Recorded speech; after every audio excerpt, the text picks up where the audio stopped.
Hello student, मैं दीक्षा। स्वागत है आपका आपके अपने यूट्यूब चैनल में, जिसमें हम पढ़ रहे हैं अगस्त 2023 के करंट अफेयर को, जिसमें अभी तक हमने जनवरी 2023 से फरवरी, मार्च, अप्रैल, मई, जून, जुलाई तक के करंट अफेयर को एक सीक्वेंस वाइज कवर अप किया हुआ है। यह हमारा अगस्त माह का करंट अफेयर है, जिसमें आज का हमारा टॉपिक है अर्थव्यवस्था। अर्थव्यवस्था के संदर्भ में टॉपिक रहेंगे। पहला टॉपिक है अर्थव्यवस्था के अंतर्गत क्रेडिट रेटिंग एजेंसियों के बारे में, कि इन एजेंसियों के संदर्भ में क्या समसामयिक घटनाक्रम अगस्त माह में रहा, इन सब के बारे में देखते हैं और पढ़ते हैं।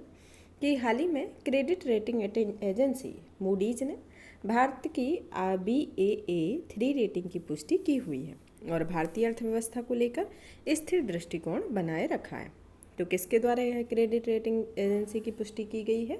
मूडीज के द्वारा, जिसने भारत को Baa3 रेटिंग की पुष्टि की हुई है, जिसमें स्थिर दृष्टिकोण को बनाए रखने की भी बात की गई है। अब इससे संबंधित तथ्यों को देखते हैं, जिसमें पहला आता है कि कुछ अन्य शोधों से के अनुसार जलवायु परिवर्तन के प्रभाव और 2030 के दशक तक तापमान में वृद्धि के कारण भारत की सॉवरेन क्रेडिट रेटिंग में गिरावट आ सकती है और ऐसा हरित निवेश में कमी से होगा। इससे उधार लेना और भी महंगा हो जाएगा, जिससे कर्ज का बोझ भी बढ़ जाएगा।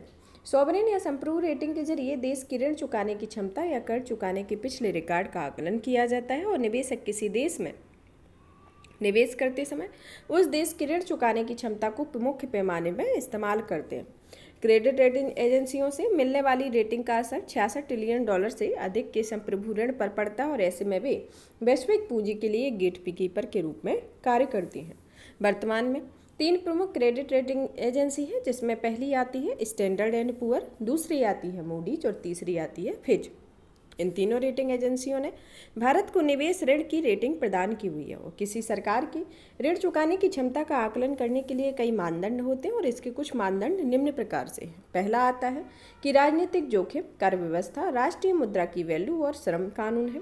दूसरी आती है संप्रभु जोखिम, जहां पर किसी देश की केंद्रीय बैंक और अपनी विदेशी मुद्रा विनिमय को बदल सकती है आदि इसके अंतर्गत आती है। वैश्विक रेटिंग एजेंसियों की ओर से भारत की संप्रभु रेटिंग से जुड़े मुद्दों को देखते हैं कि इसमें दशकों से चली आ रही गड़बड़ी के संदर्भ में देखते हैं कि हाल ही में S&P और फिच ने भारत को BBB रेटिंग दी हुई है और वही मूडीज ने Baa3 रेटिंग दी है और यह रेटिंग न्यूनतम संभव निवेश ग्रेड के सूचक है। आर्थिक सर्वेक्षण 2020-21 में इस ओर ध्यान आकर्षित करने के लिए कहा गया था कि सोवरेन क्रेडिट रेटिंग के इतिहास के सिवाय चीन और भारत में कभी भी दुनिया की 5वीं सबसे बड़ी अर्थव्यवस्था को निवेश ग्रेड की सबसे निचली रेटिंग प्रदान की हुई है। तथा संरचनात्मक मुद्दे के संदर्भ में देखें कि रेटिंग में जारीकर्ता के भुगतान मॉडल की त्रुटिपूर्ण व्यवस्था देखी जाती है। इसके तहत कई संस्थाएं रेटिंग एजेंसियों को कुछ अन्य कार्यों या सेवाओं के लिए भुगतान भी करती हैं और इससे अक्सर हितों का टकराव पैदा होता है। परिणाम स्वरूप ऐसी संस्थाओं की रेटिंग करने समय पूर्वाग्रह भी देखने को मिलता है और जारीकर्ता भुगतान मॉडल के तहत एक कंपनी अपनी वित्तीय स्थिति को जांच कराने और क्रेडिट रिपोर्ट जारी करने के लिए क्रेडिट रेटिंग एजेंसी का भुगतान करती है।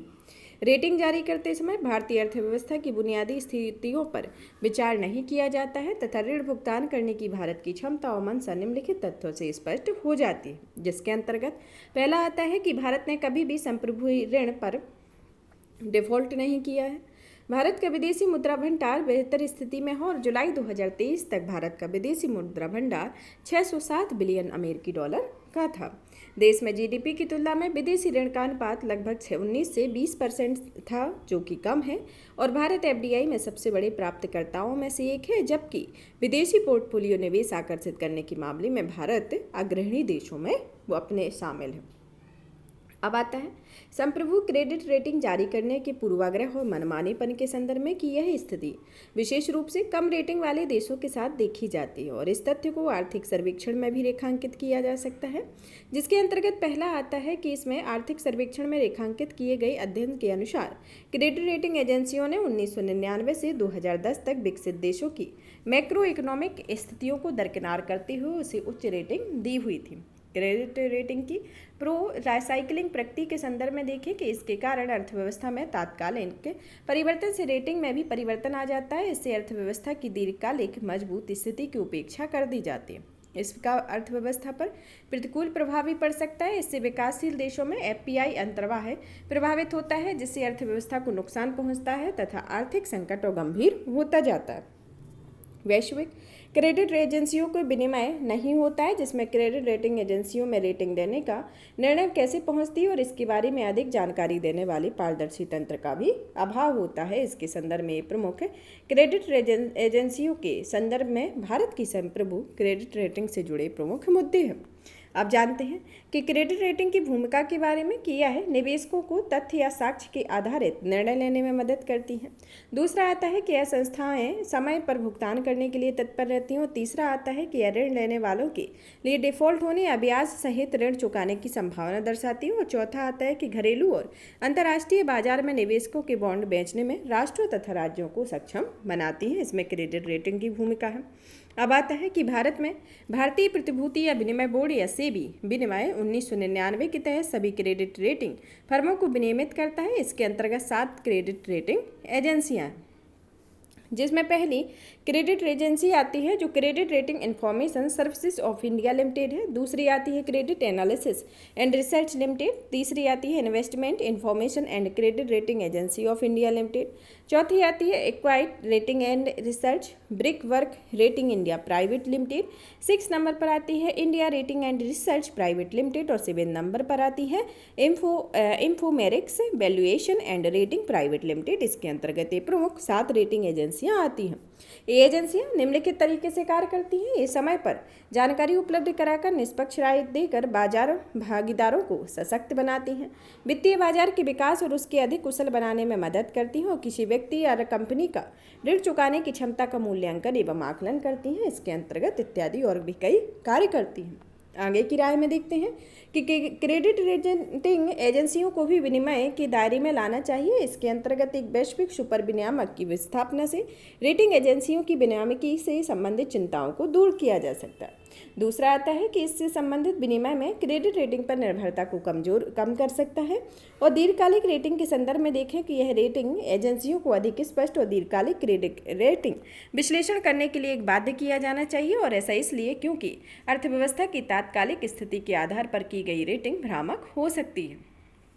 क्रेडिट रेटिंग एजेंसियों की पद्धतियों में अधिक पारदर्शिता लानी चाहिए, जिससे संप्रभु क्रेडिट रेटिंग पद्धति को अधिक पारदर्शी और कम से कम सब्जेक्टिव अर्थव्यवस्था की बुनियादी स्थिति की बेहतर दर्शाने वाला बनाया जाना चाहिए। यह आर्थिक सर्वेक्षण 2020-21 में आकलित किया गया है। अब हमारा नेक्स्ट टॉपिक आता है वृद्धिशील नगद आरक्षित अनुपात के बारे में, जिसमें इंक्रीमेंटल कैश रिजर्व रेशियो या ICRR के बारे में। कि हाल ही में आरबीआई ने, भारतीय रिजर्व बैंक ने बैंकों को 10% ICRR बनाए रखने का निर्देश दिया हुआ है। नगद आरक्षी अनुपात और वृद्धिशील नगद आरक्षी अनुपात के बारे में डिफरेंसेस को जानते हैं कि यह होता क्या है। CRR एक बैंकों को अपनी कुल जमा राशि का एक निश्चित प्रतिशत आरबीआई के पास नगद के तौर पर रखना होता है, जिसे CRR कहा जाता है। और बैंकों के लिए अपनी NDTL या नेट डिमांड टाइम लायबिलिटी का एक निश्चित प्रतिशत आरबीआई के पास CRR के रूप में बनाए रखना आवश्यक होता है। आरबीआई अधिनियम 1934 के अनुसार सभी अनुसूचित वाणिज्यिक बैंकों को जिसमें सार्वजनिक और निजी क्षेत्र के बैंक, विदेशी बैंक, क्षेत्रीय ग्रामीण बैंक तथा सहकारी बैंक शामिल है, के लिए CRR बनाए रखना अनिवार्य होता है। ICRR के अंतर्गत ICRR वस्तुतः नगद आरक्षित अनुपात के समान होता है। इसमें बैंकों को अपने धन का एक निश्चित हिस्सा आरबीआई के पास अलग रखना पड़ता है और इस राशि का उन्हें कोई ब्याज नहीं मिलता है। आरबीआई के पास CRR के अलावा ICRR को भी लागू करने का विकल्प होता है। जैसे उदाहरण के लिए 2000 के नोटों को बंद होने के कारण आरबीआई ने बैंकों को 19 मई 2023 से 28 जुलाई 2023 के बीच अपनी जमा राशि में वृद्धि होने पर 10% का ICRR बनाए रखने का आदेश दिया हुआ है।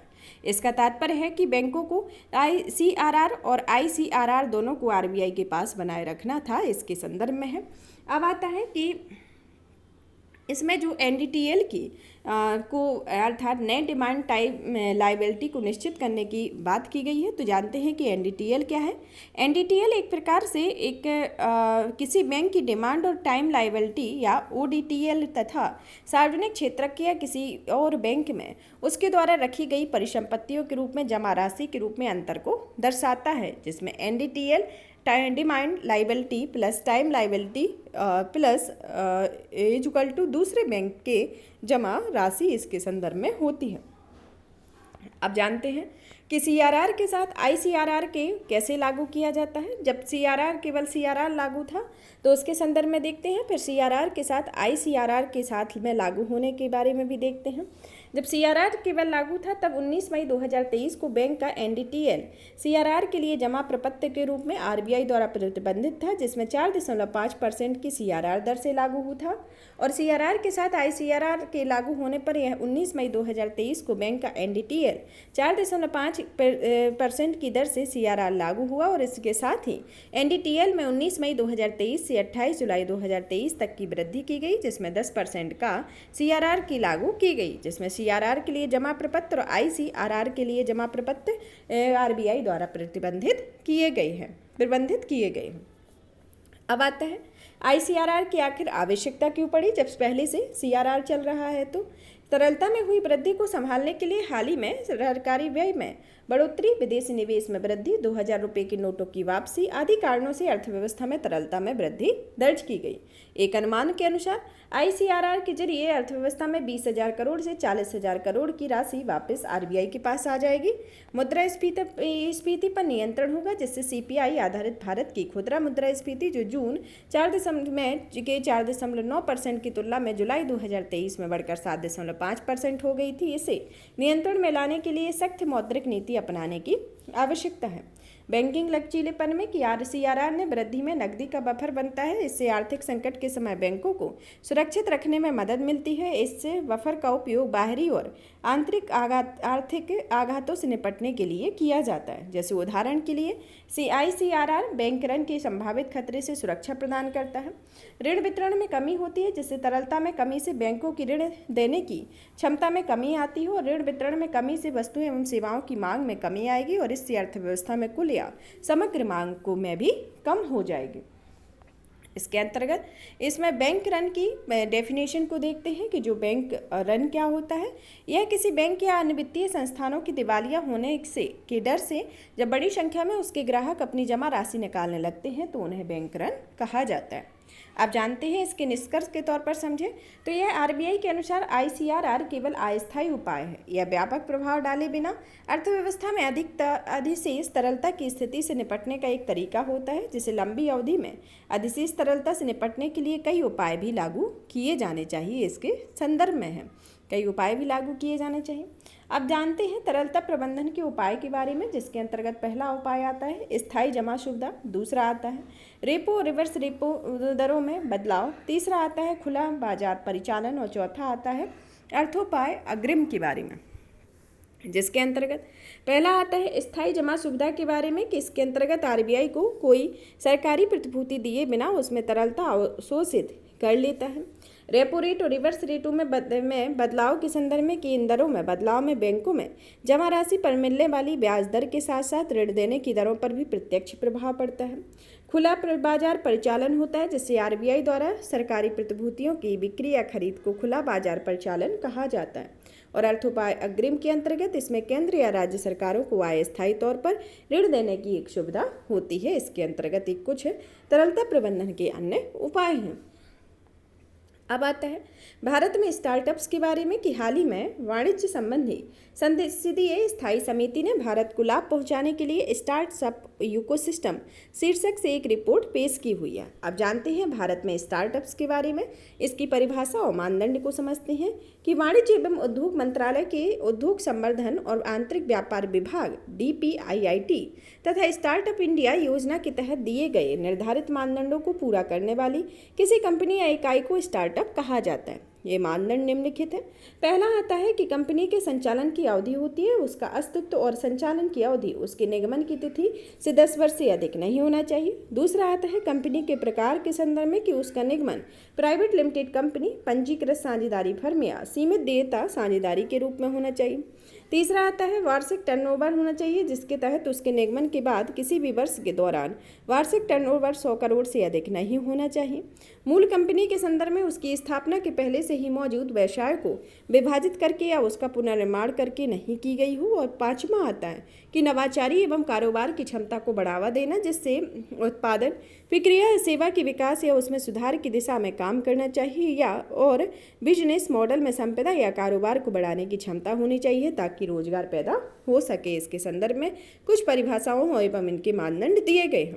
अब जानते हैं स्टार्टअप्स को बढ़ावा देने के लिए कुछ पहले स्टार्ट की हैं। इसके अंतर्गत पहल आती है स्टार्टअप इंडिया के बारे में, जिसे 2016 में शुरू किया गया था और इसे वाणिज्य और उद्योग मंत्रालय द्वारा प्रशासित किया गया है। और इसके तहत सिडबी के साथ startup India investor connect portal बनाया गया। अब आता है वित्त पोषण हेतु अन्य साधन में, जिसमें पहला आता है startup India seed fund scheme जो 2021 में स्टार्ट हुई थी। नेक्स्ट आती है स्टार्टअप्स के लिए फंड ऑफ फंड स्कीम जो 2016 में स्टार्ट हुई थी। और स्टार्टअप के लिए क्रेडिट गारंटी योजना जिसे 2022 में शुरू किया गया था। स्टार्टअप्स को सुविधा प्रदान करने वाले प्लेटफॉर्म के संदर्भ में जाने तो जिसके अंतर्गत पहला आता है कि 2016 में विज्ञान और प्रौद्योगिकी विभाग द्वारा नवाचारों के विकास एवं उपयोग के लिए एक राष्ट्रीय पहल है। 2018 में रक्षा मंत्रालय द्वारा रक्षा उत्कृष्टता के लिए नवाचार स्टार्ट हुआ था। और मैत्री के स्टार्टअप हब है तथा राष्ट्रीय कृषि विकास योजना में कृषि एवं उससे संबंधित क्षेत्रों के कायाकल्प के लिए एक लाभकारी दृष्टिकोण को 2017 में अपनाया गया था। अब जानते हैं स्टार्टअप्स के प्रभाव के बारे में कि स्टार्टअप का प्रभाव किन किन क्षेत्रों पर पड़ता है। इसके अंतर्गत पहला क्षेत्र आता है कि रोजगार के अवसरों में वृद्धि होती है कि लगभग 47% स्टार्टअप टियर 2 और टियर 3 के अंतर्गत शहरों में संबंधित है। ये युवाओं को रोजगार के अवसर प्रदान करते हैं। महिला सशक्तिकरण के संदर्भ में इसमें लगभग 47% मान्यता प्राप्त स्टार्टअप्स में कम से कम एक महिला निर्देशक है। अनुसंधान और विकास में स्टार्टअप्स नए विचारों और नवाचारों को बढ़ावा देते हैं। जैसे उदाहरण के लिए डीप टेक स्टार्टअप्स इसके अंतर्गत है, जिसमें डीप टेक स्टार्टअप्स इसके अंतर्गत दिए गए। अब आता है कि प्रौद्योगिकी को लोकतांत्रिकरण और समावेशिता को बढ़ावा देना, जिसमें फिनटेक स्टार्टअप अब दूर दराज के क्षेत्रों तक पहुंच रहे हैं। जैसे उदाहरण के लिए पेटीएम आदि नए निवेश को आकर्षित करते हैं, जिससे स्टार्टअप्स ने विदेशी निवेश लाने के लिए बहुराष्ट्रीय निगमों को भी आकर्षित किया हुआ है। एक डेटा बैंक को देखें तो डेटा बैंक के संदर्भ में कि दुनिया तीसरा सबसे बड़ा स्टार्टअप इकोसिस्टम है। दुनिया का तीसरा सबसे बड़ा स्टार्टअप इकोसिस्टम भारत है और भारत ने 2016 में 428 स्टार्टअप्स थे और जो 2023 में 98,000 स्टार्टअप हो गए हैं। भारत में मई 2023 में 108 यूनिकॉर्न जिसका वैल्यूएशन $1 बिलियन से अधिक हो थी। तो कितने मई 2023 में यूनिकॉर्न रहे? 108 यूनिकॉर्न है। अब आता है कि भारत के स्टार्टअप इकोसिस्टम में विद्यमान मुद्दे या चुनौतियों के बारे में, जिसके अंतर्गत पहला आता है कि कृषि पर कम फोकस होगा कि कुल मान्यता प्राप्त स्टार्टअप्स में कम से कम केवल 5.18% का ही कृषि क्षेत्र में संबद्ध है। दूसरा आता है कम संख्या में IPR होगा तथा फिलिपिंग होगी, किसी के अन्य देश में पंजीकरण होगा। और आर्थिक सर्वेक्षण 2022-23 में स्टार्टअप में फिलिपिंग की बढ़ती प्रवृत्ति को रेखांकित किया गया है। इसमें विदेशी ऋण पर अधिक पहुँच, एंजल टैक्स के जोखिम को समाप्त करना, बेहतर IP सुरक्षा आदि का इसका मुख्य कारण बताया गया है। फिलिपिंग एक प्रकार की भारतीय कंपनी होती है जो संपूर्ण भारतीय कंपनी के संपूर्ण स्वामित्व में एक विदेशी कंपनी को हस्तांतरित करने की एक प्रक्रिया होती है, जो आमतौर पर एक भारतीय कंपनी के स्वामित्व वाली सभी बौद्धिक संपदाओं और डेटा हस्तांतरण के साथ होती है। आयकर छूट का कम उपयोग करना कि आयकर अधिनियम 1961 की धारा 80 के IAC के तहत केवल 1% मान्यता प्राप्त स्टार्टअप्स को ही पात्रता प्रमाण पत्र प्राप्त हुआ और यह धारा मान्यता प्राप्त स्टार्टअप्स को लगातार 3 साल तक लाभ अर्जन करने की स्थिति में 100% का कर छूट अनुमति देती है। अवसंरचनात्मक समर्थन की कमी के संदर्भ में कि विशेष रूप से हार्डवेयर उत्पादों से संबंधित स्टार्टअप्स के लिए पर्याप्त और विशिष्ट परीक्षण मानकों का अभाव है।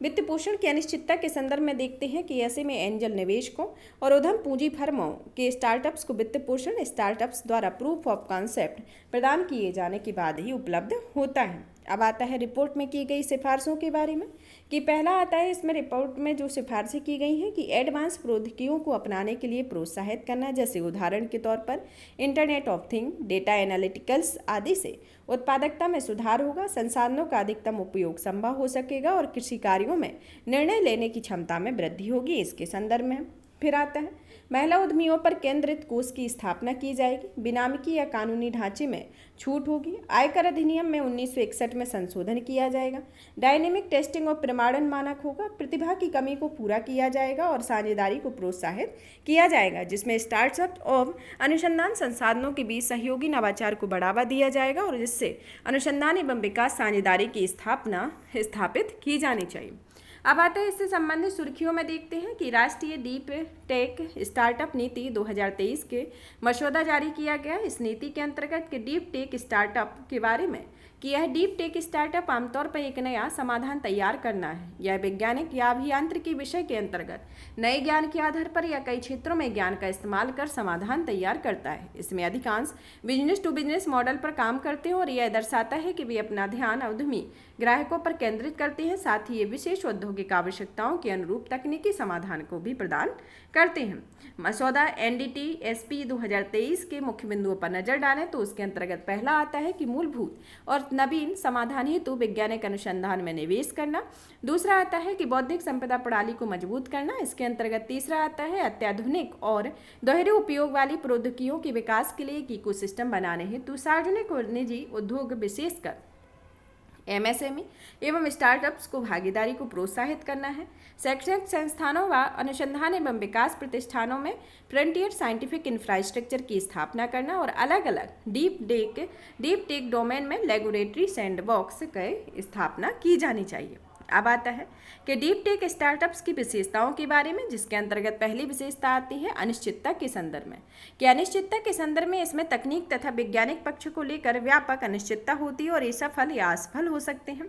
दूसरा आता है मल्टी डिसिप्लिनरी आधारित कि ये कई क्षेत्रों में ज्ञान को मिलाकर मौजूदा समस्याओं के लिए एक नया समाधान तैयार करती हैं। और तीसरा आता है समय सीमा और पूंजी के संदर्भ में इसमें विकास में काफ़ी समय लगता है और पूंजी की भी अधिक आवश्यकता होती है। आरंभिक चरण की प्रौद्योगिकियों में देखते हैं कि इसमें वैज्ञानिक या इंजीनियरिंग प्रगति पर आधारित ऐसी आरंभिक चरण की प्रौद्योगिकियां शामिल होती हैं जिन्हें उस समय तक किसी भी व्यावसायिक उपयोग हेतु विकसित नहीं किया जा गया है। फोकस के क्षेत्र में देखें कि यह बिजनेस मॉडल पर ध्यान केंद्रित करने वाले नॉन डीप टेक स्टार्टअप्स के विपरीत विज्ञान एवं प्रौद्योगिकी पर केंद्रित होती हैं। तो यह इसके डीप टेक के प्रमुख स्टार्टअप्स की प्रमुख विशेषताएं हैं। अब जानते हैं कि भारत में CSR व्यय के बारे में कि CSR जो कॉर्पोरेट सोशल रिस्पॉन्सिबिलिटी है, कॉर्पोरेट सामाजिक उत्तरदायित्व के बारे में कि हाल ही में कॉर्पोरेट कार्य मंत्रालय ने CSR के व्यय में आंकड़े जारी किए हुए हैं, व्यय पर आंकड़े जारी किए हुए हैं। अब सबसे पहले जानते हैं कि CSR होता क्या है। जो आंकड़े जारी किए गए हैं तो उसके पहले यह जानना आवश्यक है कि CSR क्या है। CSR एक व्यवसाय मॉडल होता है जो कंपनियों को अपने हितधारकों और जनता के प्रति सामाजिक रूप से जवाबदेह होने में मदद करता है। इसका उद्देश्य परोपकारी तथा धर्मार्थ प्रकृति के सामाजिक लक्ष्यों में योगदान करना होता है। अगर हम इसको सरल शब्दों में समझें तो यह वह होता है जब कॉर्पोरेट संस्थाएं सामाजिक भलाई में अपना योगदान देती हैं तो उन्हें CSR कहा जाता है। कंपनियां CSR संबंधी अपनी गतिविधियों का स्वयं विनियमित करती हैं और वह समुदायों और समाज के कल्याण की योगदान देने के लिए कंपनियों की जवाबदेही और प्रतिबद्धता को भी व्यक्त करती हैं। भारत में CSR का फ्रेमवर्क कंपनी अधिनियम 2013 की धारा 135 और कंपनी नियमावली 2014 में किया गया है। कंपनी अधिनियम की अनुसूची 7 में उन कार्यों या गतिविधियों की सूची दी गई है जिन्हें कंपनियां अपनी CSR नीतियों में शामिल कर सकती हैं, जिसमें भारत ऐसा पहला देश है जिसमें निर्दिष्ट कंपनियों के लिए CSR को कानूनी रूप से अनिवार्य बनाया गया है। कुछ शर्तों के पूरी करने वाली कंपनियों को लगातार पिछले 3 वित्तीय वर्षों में अर्जित अपने औसत निव्वल लाभ पर 2% CSR गतिविधियों पर व्यय करना होगा। अब आता है कि CSR निम्नलिखित मानकों में आने वाली कंपनियों पर लागू होता है, जिसके अंतर्गत पहली आती है कि 5 करोड़ रुपए या उससे अधिक का निव्वल लाभ होगा, 500 करोड़ रुपए या उससे अधिक का नेटवर्क होगा और 1000 करोड़ या इससे अधिक का टर्नओवर होगा। ये इसके 3 मानक इसमें दिए गए हैं। अब आता है कि CSR के निम्नलिखित महत्व के बारे में, जिसमें पहला आता है कि अन्य कंपनियों के सामाजिक योगदान में सहयोग करता है। यह कंपनियों की सकारात्मक छवि को बढ़ावा देता है। यह धन के न्यायसंगत वितरण को सिद्धांतों को कायम रखता है। CSR खर्च के रुझान के संदर्भ में देखें कि यह 2014-15 की तुलना में CSR खर्च में 150% की वृद्धि हुई है। CSR के तहत 18,000 से अधिक कंपनियों ने 26,000 करोड़ का निवेश किया हुआ है और कुल खर्च में 29.5 और 24.5% खर्च क्रमशः स्वास्थ्य और शिक्षा क्षेत्र पर किया गया है। भारत की वैश्विक जलवायु प्रतिबद्धताओं के कारण पर्यावरण क्षेत्र के खर्च को दुगना कर दिया गया है। स्वच्छ गंगा निधि, पेयजल और स्लम क्षेत्र के विकास के कारण स्वच्छता पर खर्च बढ़ गया है। CSR की शुरुआत के बाद से टेक्नोलॉजी इंक्यूबेटर्स पर 0.1 से कम खर्च हुआ है। इसके संदर्भ में CSR के खर्च के कुछ रुझान दिए गए हैं।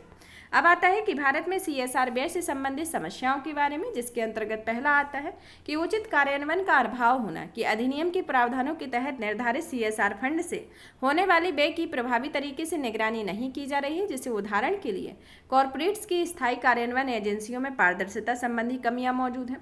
दूसरा आता है बेनामी दायित्व से बचने पर ध्यान देना, कि अधिकांश कंपनियों के लिए CSR के प्रति दृष्टिकोण केवल इससे संबंधित नियमों के पालन तक ही सीमित होता है और यह दृष्टिकोण कंपनियों में CSR की संबंधी दीर्घकालिक योजना के विकास में भी बाधा पैदा करता है।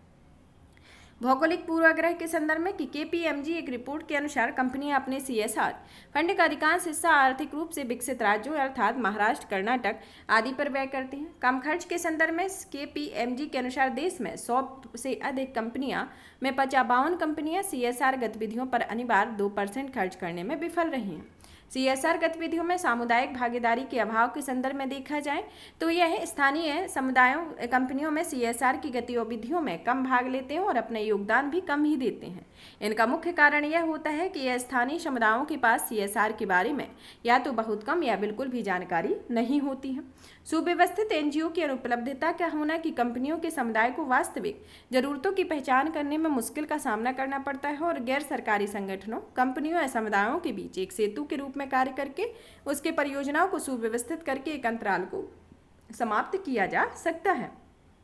अब आता है CSR व्यय और इसकी दक्षता में सुधार के लिए क्या किया जा सकता है। इसके अंतर्गत पहला आता है बॉटम अप दृष्टिकोण का होना, कि CSR व्यय की योजना को स्थानीय आवश्यकताओं के अनुरूप बनाया जा सकता है। जैसे उदाहरण के लिए CSR फंड का इस्तेमाल कुटीर उद्योगों में निवेश करने के लिए किया जा सकता है। इससे रोजगार के अवसर सृजित होंगे, जिससे शहर की ओर पलायन में कमी आएगी।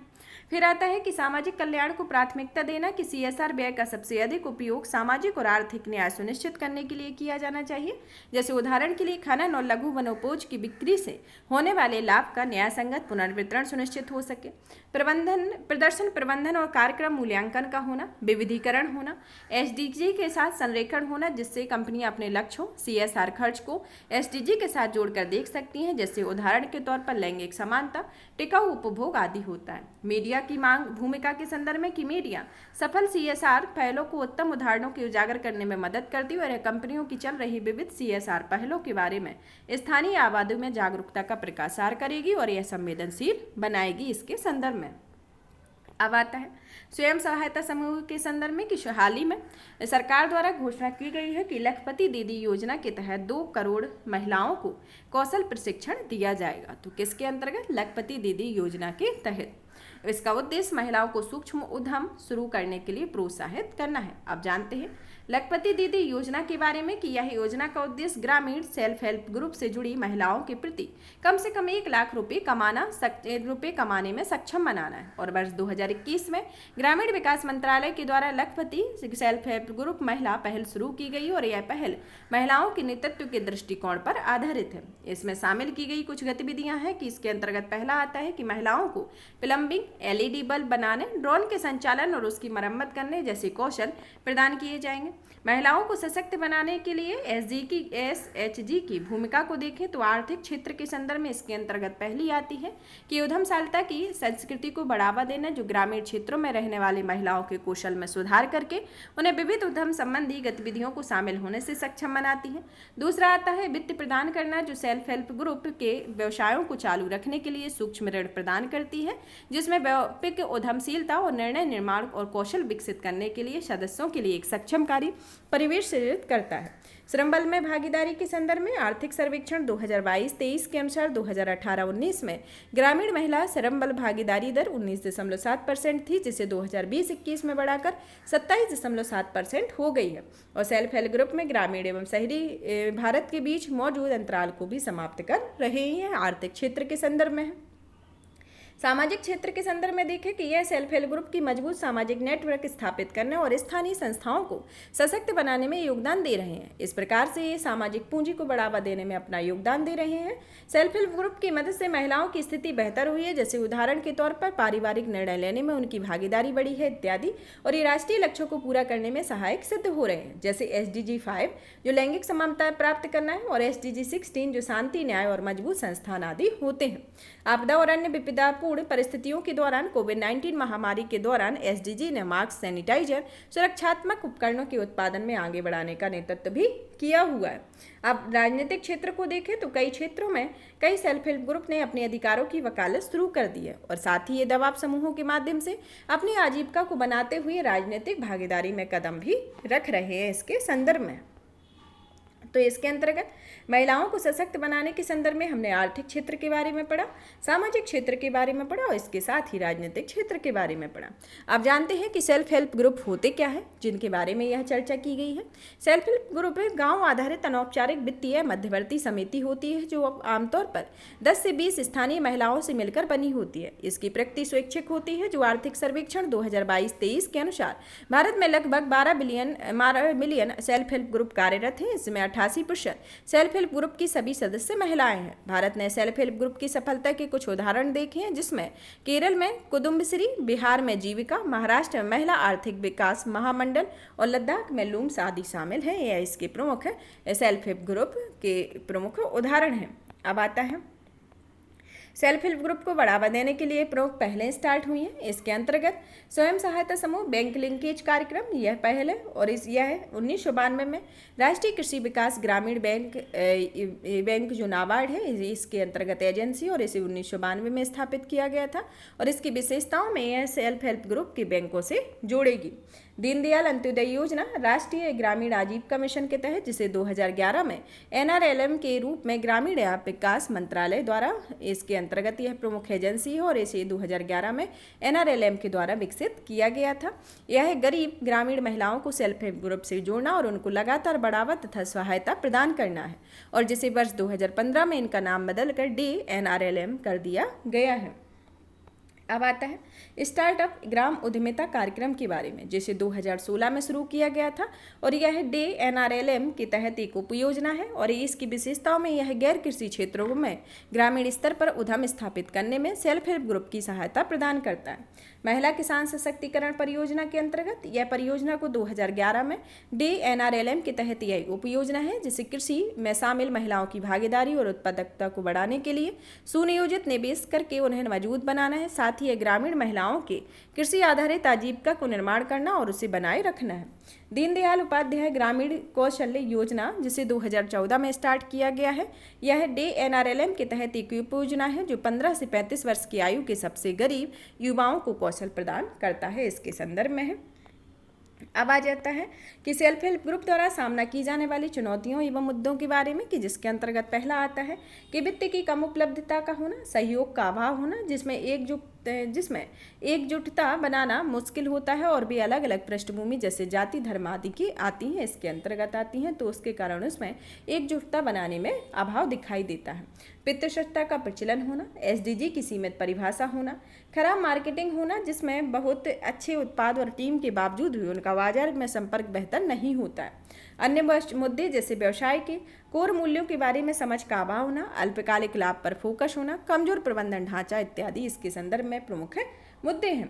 आगे की राय में देखते हैं कि इसमें एक नीति निर्माण होनी चाहिए, जिससे सेल्फ हेल्प ग्रुप की गतिविधियों के समर्थन करने के लिए एक बेहतर नीति तैयार की जानी चाहिए और उसका एक उचित कार्यान्वयन सुनिश्चित किया जाना चाहिए और जिससे वे आजीविका को बनाए रख सकें तथा लैंगिक रूप से समावेशी होना चाहिए, क्षमता विकास होना चाहिए तथा वित्त पोषण तंत्र में सुधार होना चाहिए, जिससे सेल्फ हेल्प ग्रुप को CSR समर्थन, अंतर्राष्ट्रीय फंडिंग और बहुपक्षीय बैंकों में समर्थन की सुविधा प्रदान की जानी चाहिए।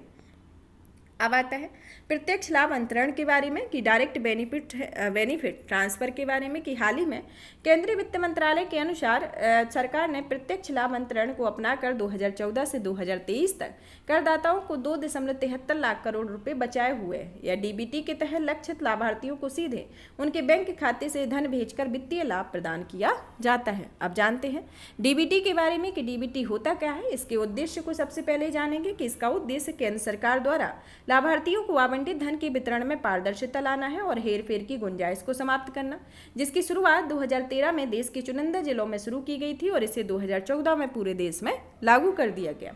नोडल एजेंसी के संदर्भ में देखें कि DBT मिशन और उससे संबंधित मामलों को मंत्रिमंडल सचिवालय ने सचिव, समन्वय और लोक शिकायत के अधीन रखा गया है और लोगों को धन की भुगतान लोक वित्त प्रबंधन प्रणाली के माध्यम से किया जाता है। आधार की अनिवार्यता के संदर्भ में देखें तो DBT योजनाओं में आधार अनिवार्य नहीं है। चूंकि आधार एक विशिष्ट पहचान प्रदान करता है या इच्छित लाभार्थियों को लक्षित करने में उपयोगी है, इसलिए आधार को प्राथमिकता दी जाती है और लाभार्थियों को आधार रखने में प्रोत्साहित किया जाता है। अब आता है डीबीटी को सक्षम बनाने वाले घटक के संदर्भ में। पहला आता है जैम के बारे में, जो जनधन, आधार और मोबाइल जिसे ट्रिनिटी कहा जाता है उसके बारे में। जैम एक ट्रिनिटी की सहायता से लाभ अंतरण में रिसाव की समस्या समाप्त हो गई है और लक्षित लोगों तक योजना का लाभ पहुंचाने के लगा है। साथ ही इसके नकदी रहित समयबद्ध ढंग से लाभ का हस्तांतरण संभव हो पाया। बिजनेस कॉरस्पॉन्डिंग इंफ्रास्ट्रक्चर के बारे में, यह इंफ्रास्ट्रक्चर यह सुनिश्चित करता है कि लाभार्थियों को समय पर उनके घर पर ही और उनके पूरा पैसा ट्रांसफर किया जाता है। भुगतान बैंक के संदर्भ में कि इसके चलते देश के दूरदराज के इलाकों में वित्तीय सेवाओं में विस्तार में वृद्धि हुई है। मोबाइल मनी के संदर्भ में देखें तो यह पहचान के लिए आधार का उपयोग करके मोबाइल प्लेटफॉर्म पर कैशलेस लेन देन का एक व्यापक इकोसिस्टम विकसित किया गया है। अब आता है डीबीटी के तहत योजनाओं के दायरे के संदर्भ में। पहली आती है नगद अंतरण के संदर्भ में। उदाहरण के तौर पर देखते हैं नगद अंतरण में जैसे पहल, मनरेगा, एनएसएपी आदि आती हैं। दूसरा आता है इन काइंड ट्रांसफर या वस्तुओं के लिए अंतरण के रूप में कि सरकार द्वारा मध्यवर्ती एजेंसी की सहायता से व्यक्तियों को दिया जाने वाला एक प्रकार का अंतरण, उदाहरण के लिए जैसे सार्वजनिक वितरण प्रणाली।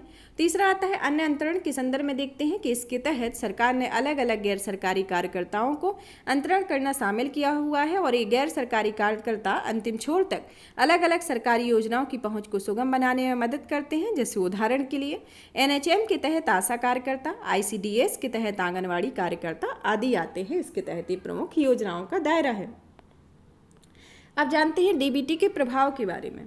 डीबीटी के प्रभाव का शीघ्र धन अंतरण के संदर्भ में देखें तो यह डीबीटी ने धोखाधड़ी की संभावनाओं को कम करते हुए सुरक्षित रूप से धन और सूचना के प्रवाह को तेज कर दिया है। साथ ही यह सरकार से लाभार्थी को धन हस्तांतरित करने की लागत भी कम हो गई है और उल्लेखनीय है कि डीबीटी की सहायता से पीएम आवास योजना और एलपीजी पहन योजना जैसी योजनाओं को सफलतापूर्वक लागू किया गया है।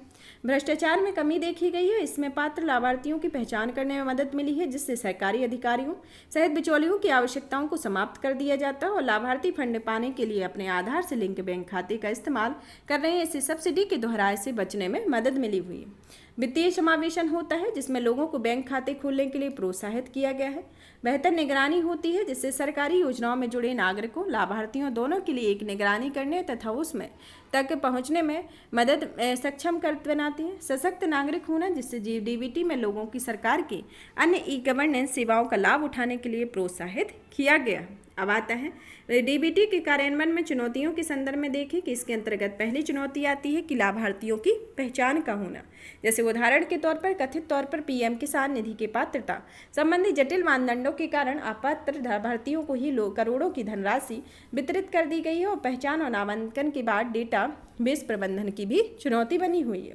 अनुपालन और परिचालन संबंधी मुद्दे में देखें कि यह आधार से संबंधित त्रुटियों, फील्ड स्तर पर डेटा एंट्री ऑपरेटर्स का पर्याप्त प्रशिक्षण आदि लेन देन में विफलता का कारण बनते हैं।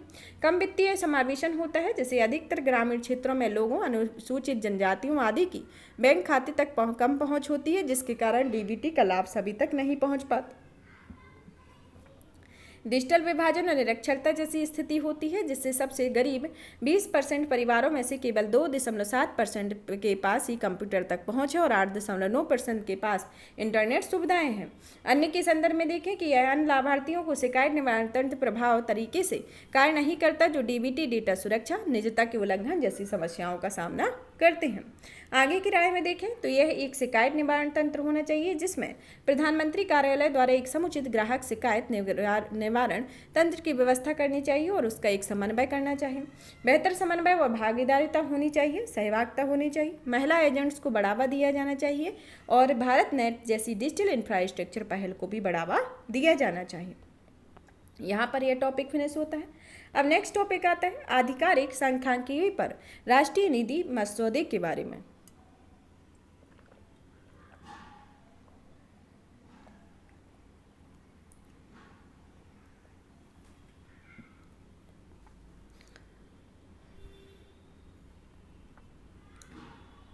आधिकारिक सांख्यिकी पर राष्ट्रीय नीति मसौदा, draft national policy of official statistics के बारे में। सुर्खियों में क्यों? हाल ही में सांख्यिकी और कार्यक्रम कार्यान्वयन मंत्रालय ने आधिकारिक सांख्यिकी पर राष्ट्रीय नीति का संशोधित मसौदा तैयार किया हुआ है। इससे संबंधित तथ्यों को देखें तो यह नीति नवीनतम तकनीकों का उपयोग को बढ़ावा देती है, साथ ही ये आधुनिक डेटा संग्रह और सूचना के समय पर प्रसार की दिशा में एक रोड मैप तैयार करती है। यह नीति आधिकारिक सांख्यिकी पर संयुक्त राष्ट्र के मौलिक सिद्धांतों का भी समर्थन करती है और भारत ने 2016 में UNFPOS को बनाया हुआ है।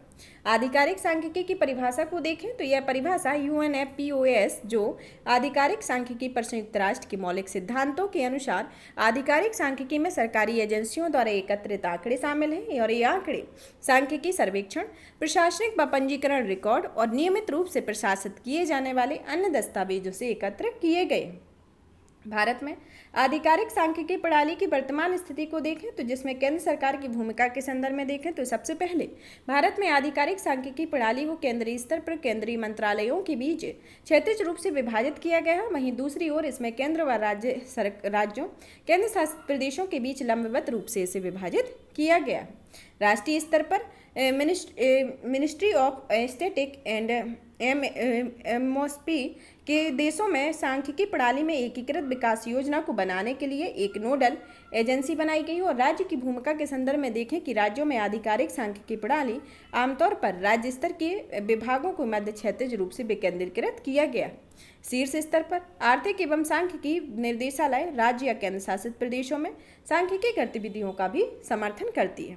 अब आता है राष्ट्रीय सांख्यिकी आयोग के संदर्भ में कि यह सांख्यिकी मामले की एक शीर्ष सलाहकारी निकाय है जो केंद्र सरकार ने 2006 में ऐसी NSC का गठन किया गया था, जिसे रंगराजन के आयोग की सिफारिश के आधार पर गठित किया गया था।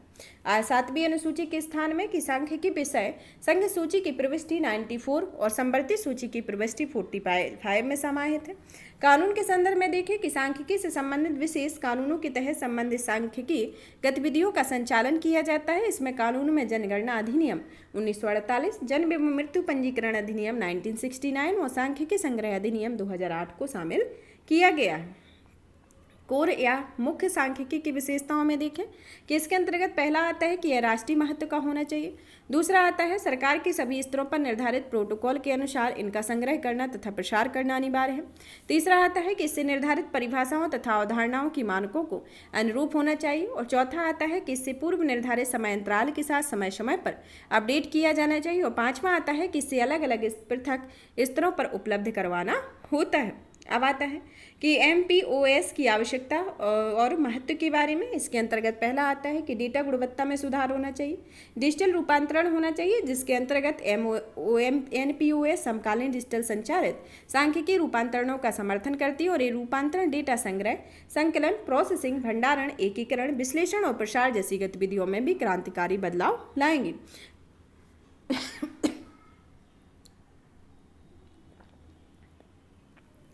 इसमें उभरती हुई तकनीकों में देखें जैसे big data analytics, artificial intelligence या मशीन लर्निंग, ब्लॉकचेन आदि को अपनाया जाएगा।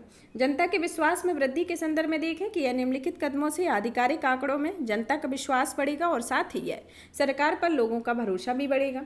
गुणवत्तापूर्ण डेटा का समय पर जारी होगा, नागरिक वर्ग पर भागीदारी तथा सूचना पर पहुंच होगी, उपयोगकर्ताओं का फीडबैक दिया जाएगा। इसके संदर्भ में अब आता है नीति में उल्लेखित मुख्य पहलों या महत्वपूर्ण क्षेत्रों के बारे में कि एकीकृत डेटा प्रणाली का निर्माण होना, कि इसके अंतर्गत AIDS द्वारा डेटा सेट्स को बिना किसी बाधा के आपस में जोड़ा जाएगा और इसके अलावा यह राष्ट्रीय तथा राज्य स्तर पर डेटा उत्पन्न करने वाली विभिन्न प्रणालियों के बीच तालमेल सुनिश्चित करेगा और इससे निम्नलिखित विशेषताएं शामिल होंगी, जिसके अंतर्गत पहली आती है डिजिटल सर्वेक्षण प्लेटफॉर्म, दूसरी आती है डेटा वेयर हाउसिंग, तीसरी आती है अत्याधुनिक आउटपुट सिस्टम, चौथी आती है नवाचार केंद्र।